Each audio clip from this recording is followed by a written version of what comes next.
नमस्कार, news Hunt में आपका स्वागत है। जी हाँ, आज हम बात कर रहे हैं माफिया मुख्तार अंसारी को मिली 5.5 साल की सजा की। जी हाँ, मुख्तार को लगातार सजाएं होती जा रही हैं। इस पर बीजेपी विधायक सुशील सिंह ने एक बड़ा खुलासा करते हुए चौंकाने वाला बयान दिया है। उन्होंने कहा है कि मुख्तार की मदद पूर्व उपराष्ट्रपति मुख्तार अंसारी भी करते रहे हैं। आइए आपको बताते हैं क्या कुछ राज खोले विधायक सुशील सिंह ने। उपराष्ट्रपति होकर भी हामिद अंसारी करते थे मुख्तार की मदद। बीजेपी एमएलए सुशील सिंह का दावा, गैंगस्टर को एक और केस में हुई 5.5 साल की सजा।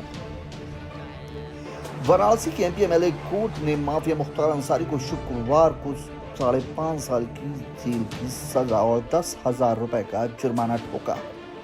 यह सजा 1997 में व्यापारी और वीएचपी पदाधिकारी नंदकिशोर और रूंगटा के परिजनों को धमकाए जाने के मामले में दी गई है। सजा सुनते ही मुख्तार रहम की भीख मांगने लगा। वहीं बीजेपी विधायक सुशील सिंह ने अप इंडिया से बात मुख्तार अंसारी को देशद्रोही बताया।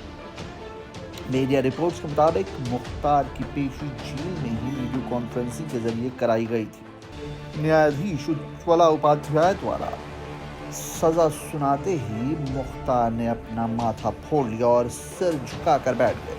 वो न्यायाधीश से बोले, जज साहब, इतना तो रहम कर दीजिए कि मेरे सभी सजाएं एक साथ चले। मुख्तार की सजा जेल में उसके द्वारा बिताए गए समय में एडजस्ट की जाएगी।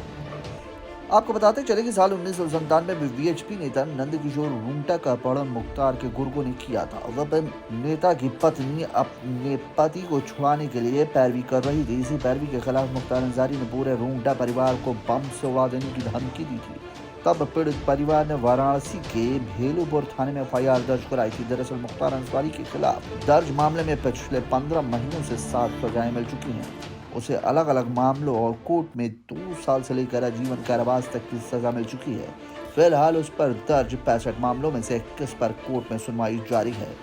मुख्तार इस समय बांदा जेल में बंद है और उस पर कड़ी निगरानी रखी जा रही है। अपराधी नहीं है, देशद्रोही भी है मुख्तार अंसारी। जी हाँ, आप इंडिया की टीम ने इस मामले में मई में पूर्वांचल के विभिन्न जिलों का दौरा किया। वाराणसी, मऊ, गाजीपुर और चंदौली में ये जिले जो कभी मुख्तार अंसारी के अपराध से बुरी तरह प्रभावित थे। इसी दौरे में टीम की मुलाकात चंदौली के सैयद राजा विधानसभा से बीजेपी सांसद सुशील कुमार से हुई है। बीजेपी विधायक सुशील सिंह ने मुख्तार अंसारी को अपराध ही नहीं बल्कि देशद्रोही भी बताया। उन्होंने कहा कि मुख्तार अंसारी ने न सिर्फ हर तरह के अपराध किए बल्कि सेना की एलएमजी भी गायब करने जैसे अपराध हैं। अपनों को मौत नहीं देखी, इसीलिए दर्द का एहसास नहीं। बीजेपी विधायक सुशील ने हमें आगे बताया कि मुख्तार और उसका परिवार राजनीति के साथ अपराध में भी आगे चल रहा है। उन्होंने कहा कि मुख्तार अपराध इसलिए करता क्योंकि उसके परिवार में किसी भी अकाल मौत नहीं हुई। बकौल सुशील सिंह, अगर मुख्तार अंसारी के घर कोई व्यक्ति मारा गया होता तो शायद उसे अपनों के खोने का एहसास होता। सपा सरकार ने बढ़ाया अपराधी का मनोबल। बीजेपी विधायक सुशील सिंह ने बताया कि मुख्तार अंसारी ने अपने कम से कम 100 राजनीतिक विरोधियों की हत्या करवाई है। आरोप है कि हत्या समाजवादी पार्टी की सरकार के संरक्षण में होती रही। बकौल सुशील सिंह, मुख्तार अंसारी के निशाने पर अधिकतर हिंदू ही रहे और हिंदुओं को हिंदू से ही कत्ल करवाता था। तत्कालीन उपराष्ट्रपति हामिद अंसारी थाने में करते थे फोन।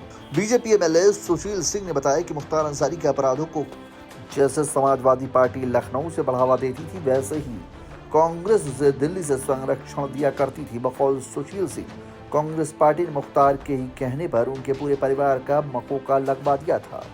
तत्कालीन उपराष्ट्रपति हामिद अंसारी का नाम लेते हुए बीजेपी विधायक ने आरोप लगाया कि वो थाने पर कॉल करके मुख्तार अंसारी की पैरवी करते थे। इसके साथ ही हामिद अंसारी मुख्तार के विरोध में खड़े होने वाले लोगों पर थाने में कहकर केस भी दर्ज करवाया करते थे। मोदी और योगी को हमेशा आशीर्वाद रहा। सुशील कुमार ने आगे बताया कि मुख्तार अंसारी सपा और कांग्रेस जैसे अपने राजनीतिक सरपरस्तों के साथ मिलकर अपने विरोधियों की न सिर्फ हत्या करवा देता बल्कि उन पर कई केस लगवाकर उनको मानसिक तौर पर भी तोड़ देता था। सुशील सिंह ने कहा कि इस बुरे समय में भी उन्हें नरेंद्र मोदी और योगी आदित्यनाथ का आशीर्वाद मिला है, जिसके दम पर उन्होंने मुख्तार के खिलाफ अपना संघर्ष जारी रखा है। बीजेपी एमएलए के चाचा का भी कत्ल करवा चुके हैं मुख्तार। बीजेपी विधायक सुशील सिंह अब इंडिया से बात करते हुए भावुक हो गए। उन्होंने बताया कि उनके बेगुनाह चाचा सतीश सिंह की हत्या भी मुख्तार अंसारी ने करवा दी थी। सतीश सिंह किसान थे। यह हत्या लोगों के मन में डर बैठाने के लिए की गई थी। बकौल सुशील सिंह, कृष्णानंद राय की हत्या भी मुख्तार अंसारी ने दहशत कायम करने के लिए करवाई थी। मेरी खुद की हत्या की थी तैयारी। सुशील सिंह ने साल 2004 को याद करते हुए कहा कि जब मनोज सिन्हा गाजीपुर के लोकसभा चुनाव लड़ रहे थे तो सुशील सिंह गाजीपुर उनके चुनाव प्रचार में गए थे। उनका आरोप है कि तब उनकी हत्या करने के लिए पुलिस ने घेर लिया था। तब सुशील सिंह वहां से निकल गए। तब बीजेपी के कई कार्यकर्ताओं को पकड़कर थाने में बंद रखा गया और टॉर्चर किया गया। अपना खुद का जीवन बचाना सुशील सिंह ने ईश्वर की कृपा बताया। मैं मायावती की पार्टी का एमएलए था, फिर भी वो मुख्तार के साथ खड़ी हो गई। सुशील सिंह ने साल 2009 के चुनाव को याद करते हुए कहा कि तब वाराणसी से बीजेपी की तरफ से मुरली मनोहर जोशी और मुख्तार अंसारी के बीच लोकसभा चुनाव में मुकाबला चल रहा था। सुशील सिंह तब बहुजन समाज पार्टी के विधायक हुआ करते थे। उनका आरोप है कि मायावती ने मुख्तार अंसारी के कहने पर रातों रात उन पर केस केवल इसलिए लाद दिए ताकि आगे चलकर सुशील सिंह की हत्या करवाई जा सके। सुशील सिंह ने यह स्वीकार किया। तब वो हिंदूवादी सोच के चलते मुख्तार अंसारी का विरोध और मुरली मनोहर जोशी का समर्थन करते रहे। अभी भी मुख्तार की जड़ें मजबूत। बीजेपी एमएलए सुशील सिंह का दावा है कि भले ही सरकार बदलने से माफिया मुख्तार कमजोर हो गया हो, लेकिन उसकी जड़ें अभी भी मजबूत है। सुशील सिंह ने माना कि पीड़ित अभी भी मुख्तार के डर से मुंह खोलने को कतरा रहे हैं।